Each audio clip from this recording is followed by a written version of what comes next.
About 4 months will pass until the Samsung Galaxy S25 Ultra is officially released, but we already know about at least one of the unreal surprises Samsung has in store for the S25 Ultra. This isn't a joke, it's really unreal. The ICE Universe Galaxy S25 Ultra is expected to be the thinnest Ultra Pro XL flagship phone available, surpassing competitors like the Pixel 9 Pro XL and the iPhone 16 Pro Max. I'm not sure how they're going to do this, but just to give you guys an idea, I now have the greatest flagship phones from both of these companies with me, and the Pixel 9 Pro XL and the iPhone 15 Pro Max are both slimmer and lighter than the S24 Ultra. The fact that the S25 Ultra will outweigh both of these phones in terms of weight, and not just in terms of thinness, but also in terms of weight, while sporting an insane S Pen inside is just absurd to me. It is now quite obvious that the S25 Ultra will be more than just a rounded Galaxy flagship, albeit we are unsure of what sort of dark magic Samsung is going to work on its design. Samsung is cooking up something really amazing, maybe the best designed Galaxy Ultra flagship they have ever produced.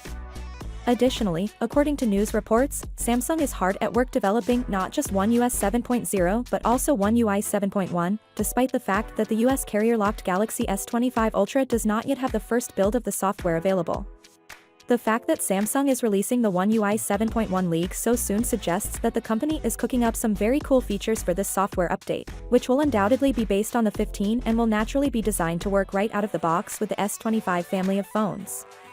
Finally, but just as importantly, it appears that Samsung's XR headset is becoming a reality with each passing day.